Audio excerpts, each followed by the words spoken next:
Hello, Gogopreneur listeners. I decided to have a different type of episode today, and I decided to have a good old conversation about money. Oh, I know, man, have I learned a few lessons in the last few years, and I decided to do a little bit of a different presentation than we had before. So instead of having a guest today, I am going to be your host and I'm going to share my thoughts with you guys about some of the money lessons that I have learned in the past few years that gotten us where we are today. Today, we are multimillionaires. Dwayne is technically retired, and people remind me all the time that I should mention that he's only 47 years old, or 48 now, because he's not retired because he's old. He's retired because he's no longer have to go and chase the next commission. So it is a beautiful Monday night. My house is free of children. They went to a car show with Dwayne, and I decided to shoot this episode. So I'm going to do it a little bit differently, and we're going to have a presentation on screen. So it's going to guide me along with the conversation that I want to have to make sure that I don't forget anything. I'm sure I will, and I'm sure after the episode, I'm going to be like, oh my gosh, I should have mentioned that. But hey, let's get started. Welcome to Gogopreneur, where Gogo Bethke, your host, interviews badass rock star entrepreneurs of the world, figuring out who they are, how they got to where they're at, and the lessons they learned along the way so you can learn those lessons and turn it into money. Let's go get them. So, oh my gosh, where are you with money? Where am I with money? How did the madness start? And by no means do I qualify to even have this conversation with you. But I just wanted to share my thoughts because I know, and I know at my heart, that someone out there is needing to hear this today. This madness started in my soul about 7.5 years ago. Before we go into the money conversation, I want to have a quick little disclaimer with you guys. I am blind. I have no college education. English is my third language, and I have no idea what I'm talking about here today. The reason why I'm sharing this is because I'm literally going to give you investment advice, and I don't qualify to give you investment advice. So this is me telling you to go talk to a professional, somebody who knows what the heck they're talking about. The only thing I can tell you that this is what I did. This is what got us out of being broke. And that got us to where we are today, which is multi-million dollars in stocks, multi-million dollars in real estate investments, and financial freedom, time freedom, and location freedom. Because today we live in Florida. We still have our home in Michigan, and we live between the two. And I truly enjoy what I get to do, but it required a lot of books, as you can see them in the background here behind me, to achieve where I'm at today when it comes to money. Okay, so let's get started. My favorite quote. Never ask a broke friend how to make $1 million. Why? Because they're going to tell you that you can't because they can't. So be super careful of who you talk to about your ideas, who you ask for their advice. And the reason why who you talk to about your ideas is important is because sometimes you don't even ask for people's advice and they give us anyway. And sometimes that unsolicited advice is that going to stop you in your tracks and maybe stop you from building that financial freedom or building that dream or that entrepreneurial thing that you have dreamt for yourself. So be super careful who you talk to about your dreams. And don't ever ask a broke friend how to make $1 million. Here's another thing. I guarantee you that you are the average of the 5 people that you surround yourself with most of the time. And I'm not talking about your siblings and your family. I'm talking about those people that you chose to be a part of your life. And here's the reason why I want you to stop for a minute, take a notebook. If you're driving, don't do it right now when you get home, and write down those 5 people that in your business life and in your entrepreneurial life you spend the most time with.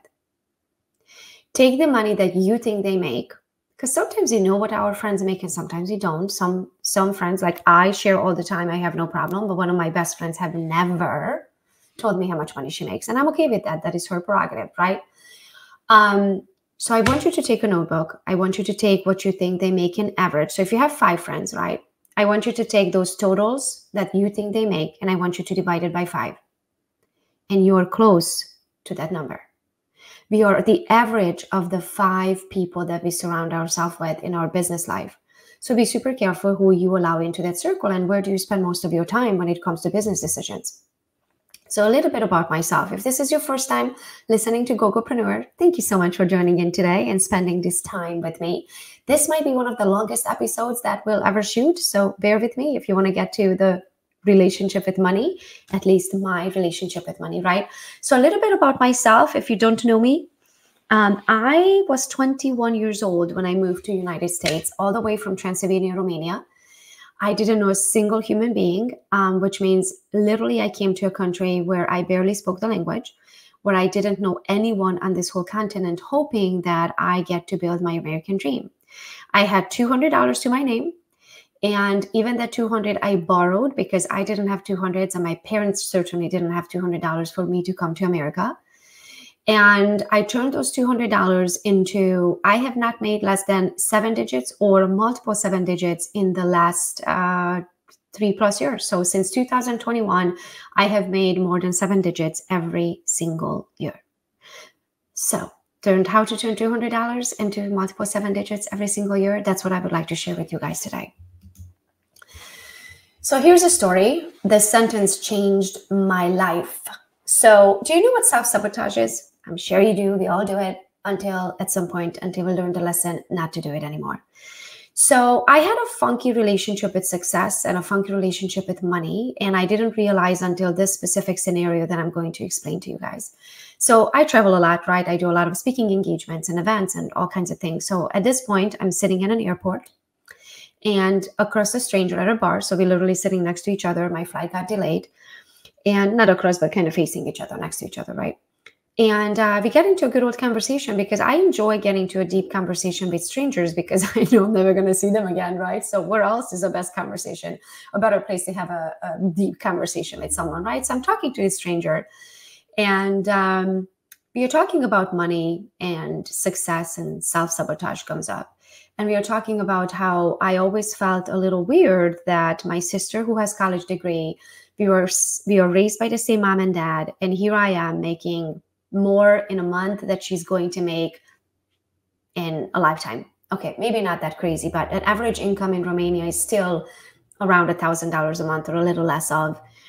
So I would make way more than that in a month, right? So here I was making all of this money, but then it always just went somewhere and I didn't know where it went. And I remember one year we made $420,000 that specific year, and we were $89,000 in credit card debt.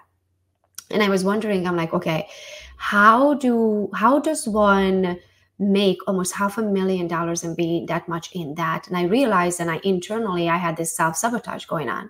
So I would make the money, but I would just kind of get rid of it because I didn't felt deserving. And this stranger asked me, why aren't they here? And I was like, oh, my sister is not in the United States. My parents are not in the United States because I did that. I came to a country where I didn't know a single human being, where I worked my tail off, where I learned another language and I learned skills and I read hundreds of books and I went to hundreds of events. And I put myself out there to potentially build that American dream. So they are not here because they didn't do that. I did that. So I am deserving of everything that's coming my way because I certainly worked for it. So that's my self-sabotage story. And the reason why I wanted to bring it up early in this conversation, because I definitely wanted to make sure that in case you have a self-sabotage, you sit down and you check in with yourself and you think about why that is happening and why you gave it so much time already in your life and how to get rid of it, to understand what is on the other side of your self-sabotage reason and get rid of it and get rid of it fast, because self-sabotage is a thing. You could be making all of this money and one day you look up and it's just not there and you need to figure out why. Money is nothing. It's a piece of paper. It's just an idea in a bank account. It's just some numbers on a spreadsheet, right? Money just makes you more of who you already are. So if you're a bad person, you're going to have more money to do bad things with. If you're a good person, you're going to be able to help a lot of people learn that money is neutral. Here's another one. I learned this one from Bob Proctor. Money is your vibrational currency, meaning at some point you need to give up on your arguing for your limitations. So here is what that means to me. We are where we are in our vibrational currency, in our money situation, because that's the level that we accepted for ourselves and we believe that we are at. That's your frequency, right? In order, as soon as I say you can make $1 million, people usually are like, yeah, but, and then they come up with a long list of limitations they believe they have, like, oh, I don't have the systems, I don't have the employees, I don't know how to do that, I never even thought about it, like I have a full-time job, how would I be an entrepreneur, like all of those things, right? So we argue for our limitations because we need to justify in our minds why we are where we at. So if we continue arguing for our limitations, then we are going to stay where we are at. Instead, we need to stop arguing for our limitations so we can allow that next level of our money frequency to come in. Let me tell you my $150,000 story. So I had a coach in real estate quite early in my career, and she asked me, how much money do you want to make this year? And I was like, what? I want to double my income. And she goes, no, I asked you how much money do you want to make this year? And I said, I want to double my income. And she looked at me and she goes, I'm not going to ask you again how much money you want to make this year. You keep answering, you want to work twice as hard. I was like, oh, right? Because for me, hard work equals money. So if I want to make more money, I have to work twice as hard if I want to make twice as much money, right? That's how my mind used to work. So let me tell you the lesson I learned from her. So I finally said, okay, I want to make $150,000. Guess how much I made that year? I literally made $156,000, or right around in the vicinity, 156, 157. I learned 2 lessons from that. Lesson number 1, holy shit, this thing works. This whole power of the mind, put it out there to the universe, bring it in with your own GPS, all of that, this actually works. Lesson number 1. Lesson number 2, what I learned from this is, why didn't I ask for more? So if this does work, you know why I asked for 150? Because I believed that I can only make 150. We get what we believe. So if you're not happy with the 150, then imagine 300, imagine 6. Oh my gosh, imagine $1 million a year. Here's the trick though. If you can't imagine it, you can't have it. I know.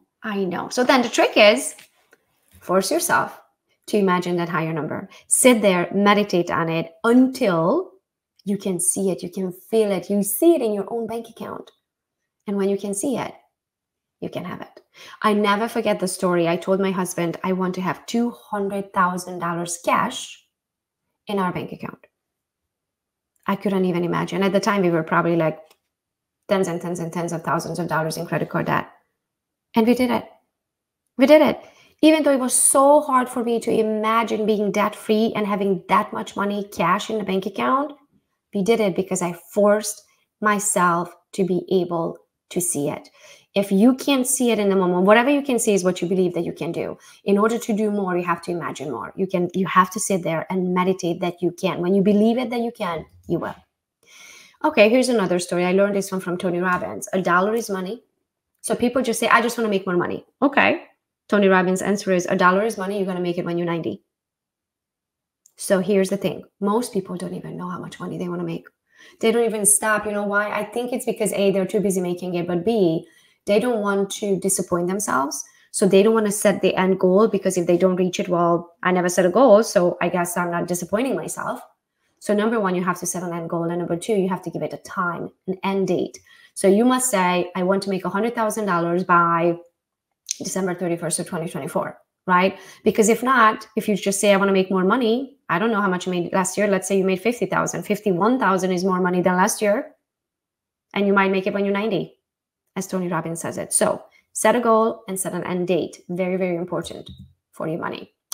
Also, let's mention M1. So I remember earlier I mentioned the story of the $420,000 I made in 1 year, and we had $89,000 in credit card debt. This group, M1, is the group that got me out of credit card debt. So I literally joined M1 when I think it was like, don't quote me on it, I think it was like $7,000 to join the group at the time. Mind you, we were $89,000 in credit card debt. I was in no shape or form of joining a group and spending $7,000 to figure out what is my money relationship. But I had to do that because I knew something with my money relationship was wrong, because there's no way that someone makes $500,000 and then there's still somehow $80,000-$90,000 in credit card debt. Like, something's wrong. So I knew that I figured out how to make money, but I didn't figure out what to do with it. And this is where I figured it out with M1. I figured out my money relationship. And I also figured out how to save, how to invest, how to pay our debt off, how to track things. We didn't track like shit, excuse my French. We literally had 3 Netflix accounts. Remember, in $89,000 in credit card debt. Of course we were in debt. We were paying for stuff we weren't using. We didn't even know we had it because we never slowed down, and we were so chasing that next money, right? That next commission, that we never slowed down enough to see where the heck we are bleeding, right? To put a Band-Aid on it. So number one, M1 teaches you to slow down, spend the time with yourself, spend the time with figuring out where your money coming from, where your money is going, have your spreadsheet, all of that. If you guys want to know more, you can go to Gogopreneur. Just message me there and I will send you the direct link to M1 and then you'll get a discount. Okay. The next one is every subject is 2 subjects. What do I mean by that? Again, this one I learned from Bob Proctor. What is wanted and the absence of it. So when you want something, do you think of what you want or do you think of what's missing? Or let me ask you this way. When you answer the question, do you answer it optimistically or do you answer it worried? If you answer it worried, then more than likely your mind is what is missing. If you answer it optimistically, you know what you want and you know you can get it. So catch yourself of what mindset you are in and how do you handle these questions in your head. Are you optimistic or are you worried? If you're worried, you're probably thinking about what's missing, not what you want and what you're capable of doing. So 7.5 years ago, I went to a Tony Robbins event. And at that time, we were making 200, I think I don't know we were doing, but I was making about 225,000. And I went to UPW, which is Unleash the Power Within. I went to about 6 or 7 times. I went to Business Mastery and I went to Date with Destiny. So business is a spiritual game, my friends. And so is money. Money is a spiritual game. So why am I bringing this up? I'm bringing this up because this is when our life changed. Our life changed when I started going to events, when I started reading books, and also Oprah used to have these 2 things. One was called Super Soul Sunday and one was called Masterclass.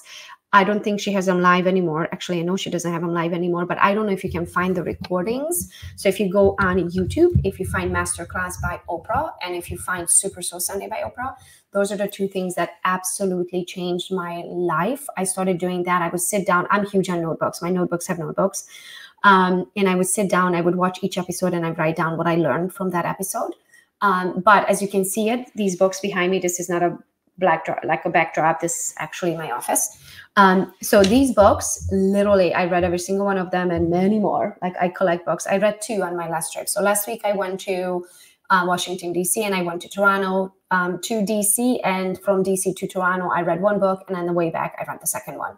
So I love reading books because you cannot make the same amount of money. So the person that I was who made $16,000 in my first year of my real estate career and the person who I am today, who have made over 7 digits every single year in the last 3 years in a row, multiple 7 digits, it is not the same person. I'm the same name, the same DNA, the same retina and fingerprint, but that's about the only thing about me that's the same. Like everything has changed in my mind for the last 11 years. So 2011, when I get licensed in real estate, 2024, when I'm shooting this episode, life has changed. I have changed. And in order to get to the next level, you have to change you. The person who can make the income that you made this year cannot possibly make millions. And I can certainly, with this mindset, I am not ready to make billions. I know I will, but I'm not ready to make them because I have to learn lessons that I don't know today. So my amazing industry friend says, different levels, different devils. There's a lot of lessons we have to learn in between to take ourselves to that next level. So what I'm trying to say with this, you must go to events, you must read books, you must get to the end of YouTube at certain subjects in order to get yourself to the next level. 96% of people trade time for money. Those are the people who are in the everyday job. 96% of people trade trade time for money. What that means is if they stop doing what they're doing to make money, money will not come in. Money will stop. 3% of people invest money into money. So meaning they take their money and they invest it to make more money with it. And 1% of the people have multiple sources of income and make 96% of all the money. I know. It's insane. So if you think about that, 96% of the people only have one source of income. The other 3% take that one source of income and invest it to have another source of income. So they take the money they make with the time traded for money, and then take that money and they invest it into investments, right? And then the 1% has multiple sources of income. I'm going to cover all of them today. So how to get out of this? Number one, I want you to stop right now. Again, if you're driving, do this later. I want you to take a notebook and take a calculator, and we are going to calculate your hourly rate, because you need to figure out how you can get out of this, how you can get out of trading time for money.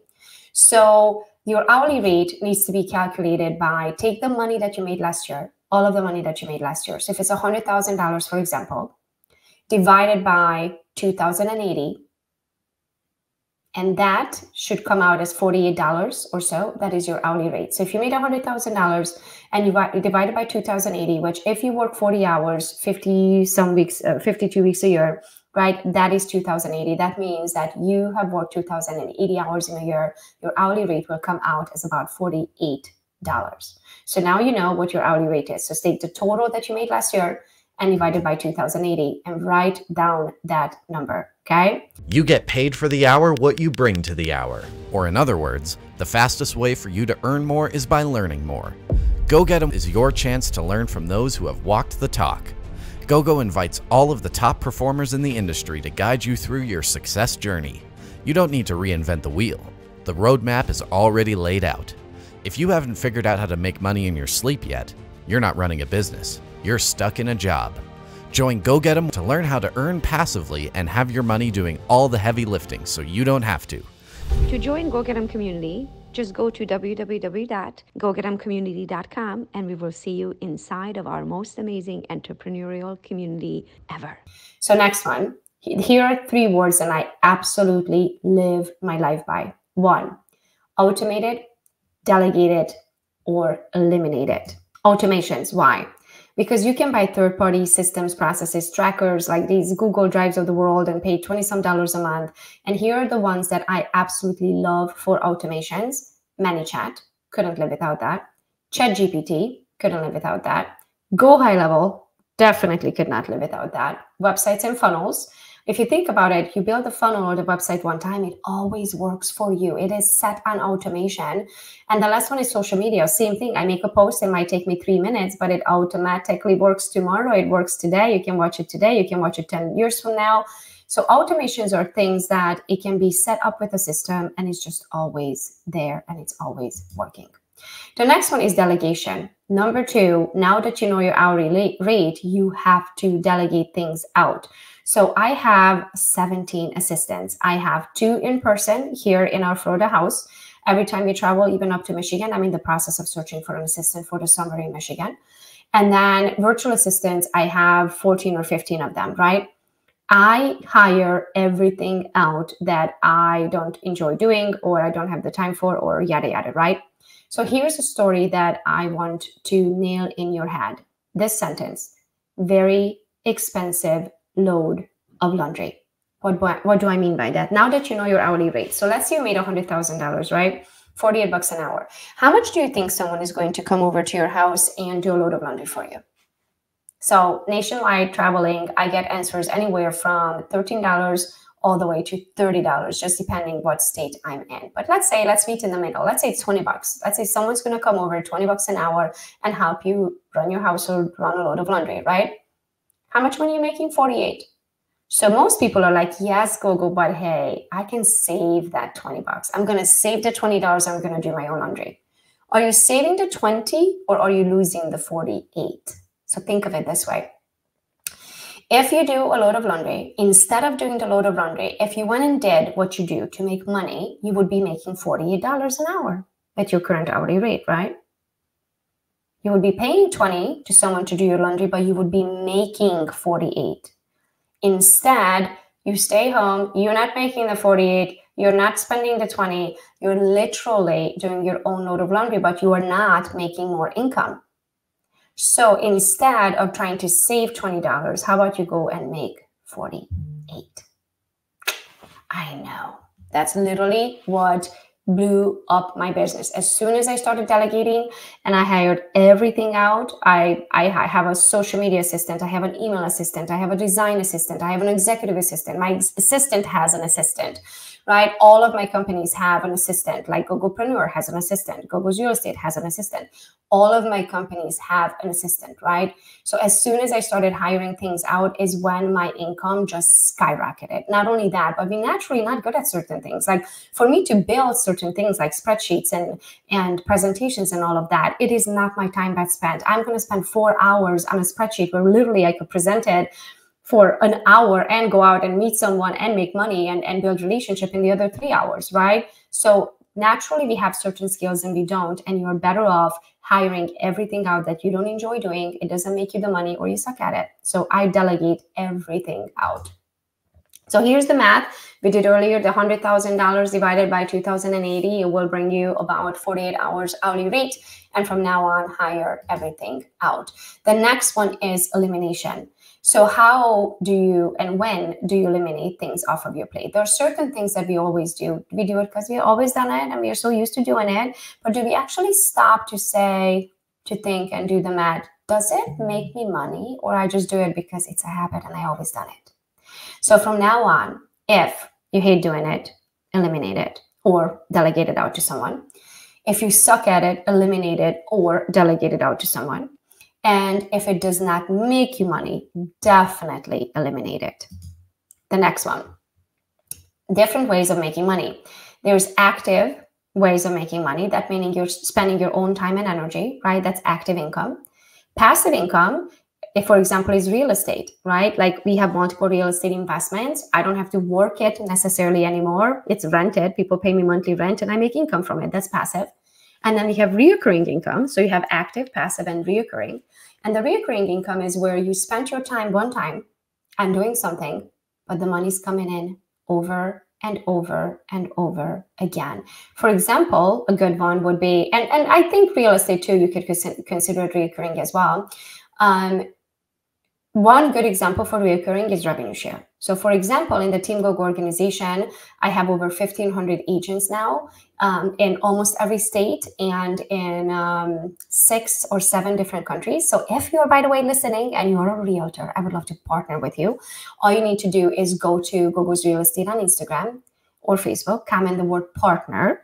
And my manager automation is going to send you the link for you to watch the videos to see what it's like to have your business here at EXP, what it's like to partner with me. And I would absolutely love the opportunity to see my calendar and have a good old conversation with you to see if it would be a good fit. So that's passive income. So again, active is where you trade your time and energy. Passive is when you did it one time, you no longer have to do it, right? And it just keep coming in. It's a passive investment. It doesn't require any of your time. And reoccurring when you did it one time and it's just keep coming and coming and coming. And then you have to learn to invest. You have to invest your money because if not, you're going to be chasing it. So there's phases to money making, right? First, when you start making it, finally, you start buying things that you could not afford before. Just make sure you don't buy too many of that because you're going to end up in credit card debt again, right? So then the next part to this conversation is that you eventually bought everything that you needed. Like, do you need another Gucci belt or do you need another Louis Vuitton purse? No, I don't either, right? So then you get to the point where you kind of get sick of spending money and it's time to invest. So that was my natural. I wish I started investing right away, but I would be kidding myself if I said that I didn't enjoy buying finally things that I could never afford before. So with that being said, I want you to, number one, invest into yourself. Why? Because if you don't take yourself to events, if you don't buy yourself courses, if you don't buy books, then you can't possibly make more money to invest. Make sense? So since we're talking about investing, number one investment is going to be yourself. Number 2 and 3 would be stocks and real estate. So those are the 2 things that I started with. I started with stocks first because you can literally buy a stock for $3. You can buy real estate for $3, right? So I didn't feel comfortable investing hundreds of thousands of dollars before I invested little amounts. So I started with stocks and then real estate. So that was my evolution. So let's talk about stocks super quick. So I like to use the app Robinhood on my phone, but of course I have E-Trade account. I have, you name it, Schwab, all of we have like a million different investment accounts over the years. We just, you know, accumulated a bunch of different investments accounts. So with that being said, where you trade, it's your choice, right? I like to use Robinhood on a day-to-day basis on my phone because I love the way the app is laid out. And I love the way I can look at the stocks and understand. So for example, I look at if that stock pays dividends. I know it sounds so sophisticated. It sounds like I know what the heck I'm talking about. You know what dividends are? Let me tell you.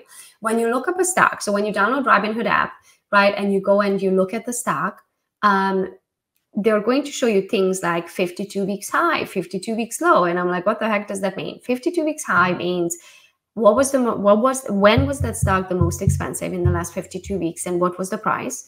And then pretty much the last year, right? In the last year period, when was the highest that stock? So let's say if that stock was $30 at the highest, and it shows that 52 weeks low was $21, right? And right now the stock is $29.59. Should you buy it? I would probably, if you're asking me with my professional opinion, I would probably say it's not a good time to buy right now because it's at the all-time high or close to it, right? Now, if it was close to $21, I would be like, yeah, that looks like it would be a good time, unless the company is going out of business. Of course, it's depending what company it is. Again, I'm no financial advisor. I have no idea what I'm talking about. Do your research and talk to a professional. But when I look at these things in the app, I like to understand things. When we always had a financial advisor, even when Dwayne had a corporate America job and when I had a corporate America job, but I never paid attention what they investing my 401k into. I just kind of let them do their thing. And I really, to be honest with you, don't know a lot of multimillionaires who did it through their financial advisor with their 401k. So I know all the financial advisors listening to me now, I am sorry. But you remember the first quote, and I said, don't ask a broke friend how to make $1 million. Unless that financial advisor is a multi-millionaire going on being a billionaire themselves, then hey, I'm not going to ask for their advice. Sorry. I like to study things. I like to understand things. So with that being said, you go ahead and ask your professional, but at the same time, please always study to make sure you understand what you're investing into. And dividends, this is one of the things that just blew my mind when I learned about it. Some stocks pay dividends. So what does that mean? So sometimes, let's say you invest $1,000 into this company and they pay you at 2%, right? That means you're going to get 2% quarterly from that company in dividends, and they're going to deposit that back into your account. So you're literally making cash on your money invested without having to sell that stock. Mind blowing, right? I was like, hold on a minute. I buy stocks, they pay me quarterly, I keep the stock, I can take that quarterly money and reinvest it into the stocks or invest it into any other stock or take it out as cash. I know. So many people actually live off of dividends. So they have invested so much over time that now they can just live off of the dividend, that percentage that each of these companies paying them quarterly. So that's their income. So they keep their money and live off of the dividends. So win-win. So that's what I learned about stocks in the last few years. I'm no expert by any means. Next one, we did real estate investment. So I like to have what's called a diversified portfolio. I sound so sophisticated, right? What that means? What does that mean? That means don't put all your eggs in the same basket. Don't put all your money, your hard-earned money into stocks or only real estate or only whatever, right? What I like to do is a little bit of everything, a little bit everywhere. So if one market goes up, the other things, we are good, right? So with that being said, the way our real estate investment started, and it's funny thing that I'm a realtor and I have been a realtor since 2011, but because I have never worked with investors myself, right? I never learned to calculate the numbers. I never learned what property is actually a good investment. I never learned the financial investment, different options, the HELOCs and the bridge loans and the cash deals and the 1039 exchange and all of these things that I didn't know anything about.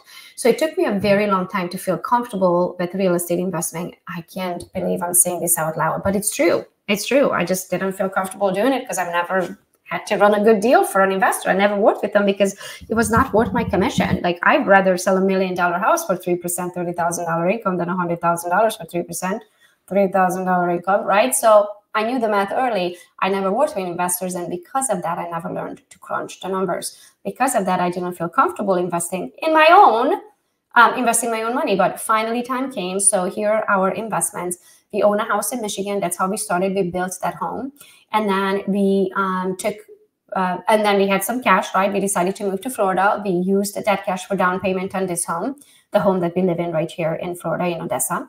And then we decided to buy a beach condo because I love God and God is at the beach for me. So we bought a condo.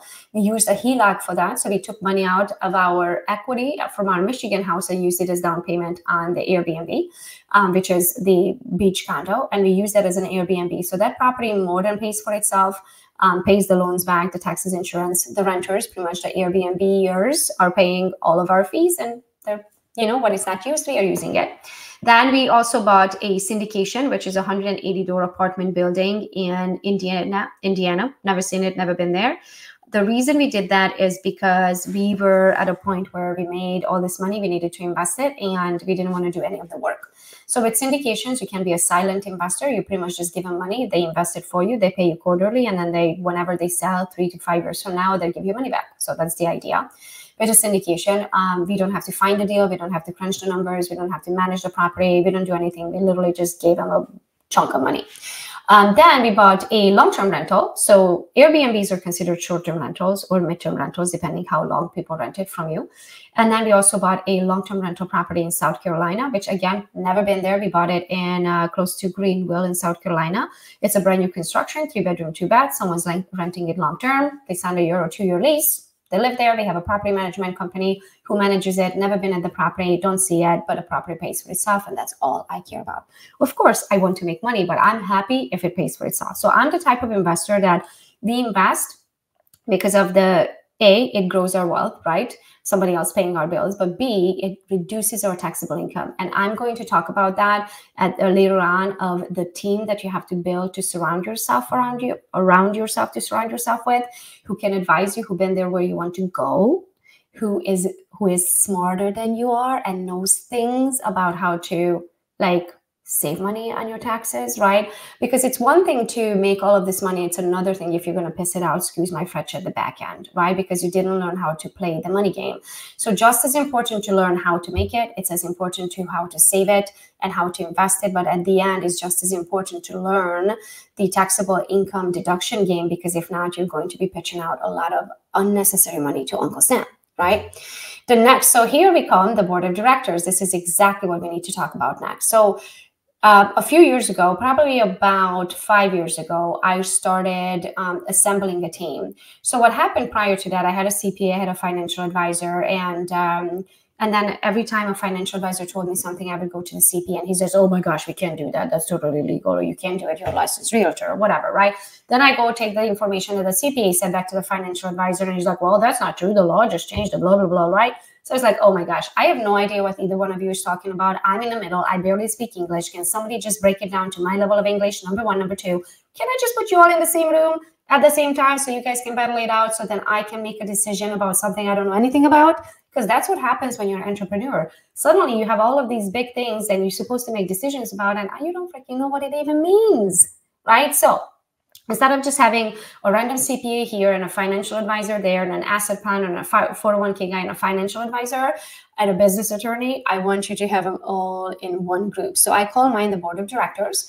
So I have an amazing CPA who I capped for, thank God he hasn't fired me yet, for the last 5+ years. I absolutely love him. He explains me things. And usually I say to him, okay, put it in a story.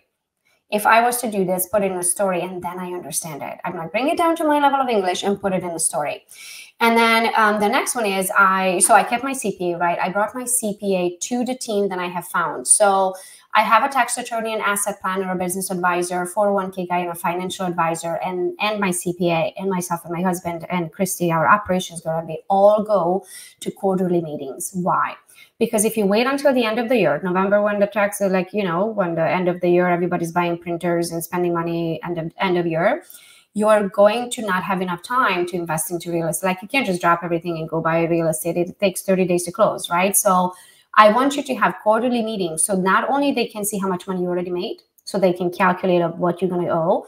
And then based on that, you can also tell them where are you going, right? Like, oh, by the way, I started a new coaching program. Oh, by the way, we have a wait list and 70 people signed up already, and I'm anticipating making this much money, right? So if that's the case, then they can tell you to plan ahead. So my CP already told me, you need to buy a house by July. I'm like, okay, we're going to go buy a house. We literally, when I was flying home from Toronto, I was on Zillow looking for houses in Michigan. So I was like, I think the real estate market is great there. You can still buy 3-bedroom, 2-bed under 300,000. So I think that's where we're going to buy. But again, I have no idea what I'm talking about. Talk to a smart person.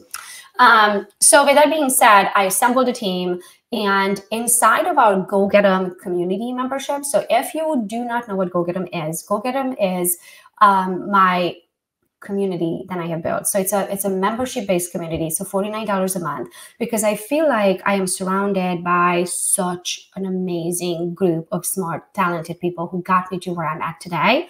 So every single week we release one of their teachings or mine. Every single month I do a big live with Q&A at the end. This is a live, like a video-based knowledge library that you can access anytime, on demand, on your cell phone. We have an app.